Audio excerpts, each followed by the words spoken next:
Très chers amis, bon après-midi, je ne sais pas, selon l'heure à laquelle vous vous trouvez chez vous. J'ai décidé de vous faire ce petit direct juste après ma libération. J'ai passé 4 jours de détention dans une petite ville en Turquie qui s'appelle Çorum. Et je viens tout juste d'être libéré. Je voudrais partager avec vous, vous donner des informations par rapport aux circonstances de mon arrestation. En effet, comme vous le savez tous, il y a de cela 1 semaine et demie, alors que j'étais sur le territoire grec et que j'ai voulu faire valoir mes droits de demandeur d'asile au gouvernement grec, certains policiers grecs, avec un excès de zèle, tout en bafouant la Convention de Genève sur la demande d'asile, encore plus en ce qui concerne les refoulements. Et j'ai été humilié, violenté par la police grecque dans la ville de Oresiada, malgré le fait qu'à travers mes pièces officielles, ils ont su que j'étais un homme politique et que je correspondais aux personnes qui sont considérées comme des demandeurs d'asile par la République grecque. Les policiers de la ville de Oresiada ont, en violation du droit international, décidé de me refouler sur le territoire turc. Mon passeport camerounais a été confisqué par la police grecque. Mes documents politiques ont été confisqués. Mon argent a été volé parce que c'est du vol.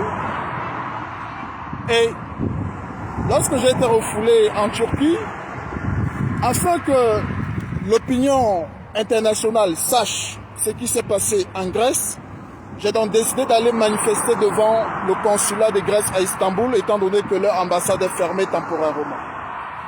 C'est pour ces raisons que je me suis retrouvé donc devant le consulat de la Grèce à Istanbul.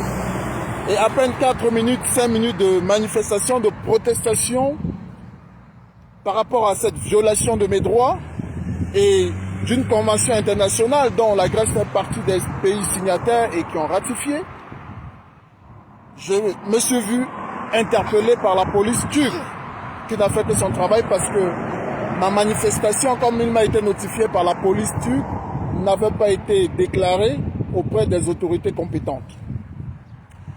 Alors, pour un premier temps, j'ai passé une nuit à la police de Taksim.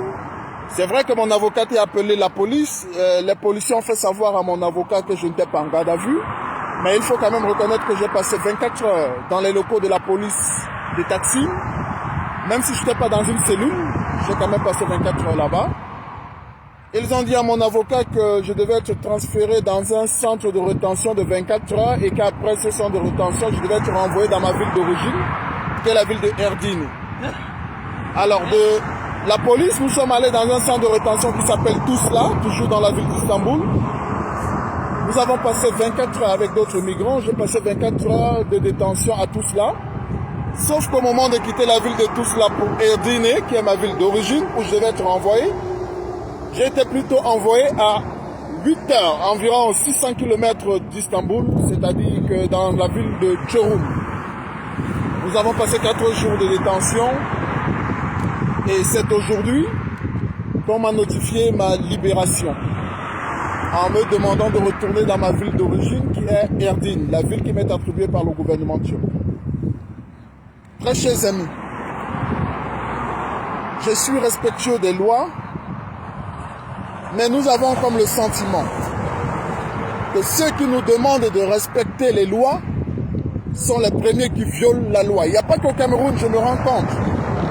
Il n'y a pas qu'au Cameroun où le dictateur Biya peut se permettre de violer les lois avec son régime comme il veut. Mais nous nous rendons compte qu'en Europe, l'Union européenne, la Bulgarie, la Grèce, des pays européens qui se disent des pays de droits de l'homme, des pays de respect de loi, de droit, sont les premiers à violer la loi.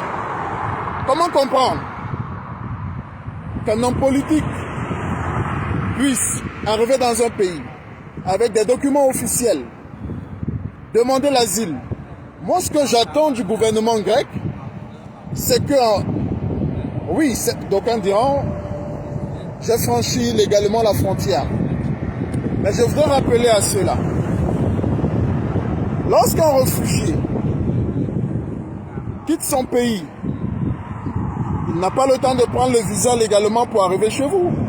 Sinon, expliquez, dites-moi si les Ukrainiens ont besoin de visa pour se rendre en France, pour se rendre en Allemagne, pour se rendre dans tous les pays où ils vont. Des pays où ils avaient auparavant besoin de visa. Pourquoi doit-on demander à un Africain, s'il doit demander l'asile dans un pays, de venir avec un visa? Je suis réfugié politique, mon passeport a expiré, même quand les soldats grecs ont confisqué ce passeport avait expiré. Comment vais-je prendre un visa pour entrer légalement? Et le droit international en matière de demande d'asile dit, il ne s'agit pas d'arriver dans un pays légalement ou illégalement. Les raisons pour lesquelles vous êtes entré illégalement, c'est ça qui est important. Oui, je suis allé en Grèce illégalement. Pourquoi est-ce que j'entre en Grèce illégalement? Parce que je suis demandeur d'asile. Parce que je ne peux pas remplir des conditions pour demander un visa. Est-ce que je suis un réfugié politique? C'est ce que j'attends de la part de la Grèce. Est-ce que je suis un réfugié politique? Est-ce que je mérite avoir l'asile politique en Grèce ou pas? C'est ce que j'attends de la part des autorités grecques et de l'Union européenne. Tout simplement, je demande à l'Union européenne et aux autorités grecques de respecter la Convention de Genève en matière d'immigration. Tout simplement, je ne demande pas plus. Alors, j'ai été libéré par les autorités turques, mais je le dis ici, je vais me rendre en Grèce parce que la Grèce détient mon passeport, la Grèce détient mes documents officiels et je l'ai notifié, je l'ai dit à mon avocat tout à l'heure. J'ai demandé à mon avocate d'écrire à monsieur le consul de Grèce pour lui expliquer les raisons de ma manifestation devant leur consulat, mais je compte me rendre en Grèce. Et évidemment, chers amis, je vais y aller illégalement. Je demande aux Européens de respecter ce qu'eux-mêmes, ils ont écrit. Soit l'Union européenne dit non, le droit d'asile c'est uniquement pour les réfugiés européens, entre eux, et à ce moment nous comprenons que vous soyez homme politique, journaliste, à partir du moment où vous êtes africain, vous n'avez pas droit à ce qu'on étudie votre cas et qu'on juge si vous faites partie de ceux qui peuvent bénéficier de l'asile politique ou pas. C'est tout ce que je demande. C'est tout ce que je demande aux autorités grecques et à l'Union européenne. Et j'ai décidé, par ailleurs, par la voix de mon avocate, de saisir la Commission européenne des droits de l'homme afin qu'une plainte soit déposée contre le gouvernement grec. Mon avocate m'a conseillé pour le moment de ne pas attribuer le zèle de certains policiers grecs au gouvernement grec. Nous allons voir ce que ça va donner, mais je peux vous le dire, je retournerai en Grèce et je compte effectivement obtenir l'asile politique sur le sol européen. Je vous remercie, je viens de sortir, comme je vous ai dit, du lieu de détention où j'ai passé 4 jours dans une ville de Erzurum. J'ai été arrêté à Istanbul. On n'a pas renvoyé dans ma ville. On m'a pas libéré à Istanbul. On m'a libéré à près de 600 km d'Istanbul. Il faudrait que je trouve un moyen pour rentrer déjà sur Istanbul et je vous reviendrai très bientôt. Je vous salue.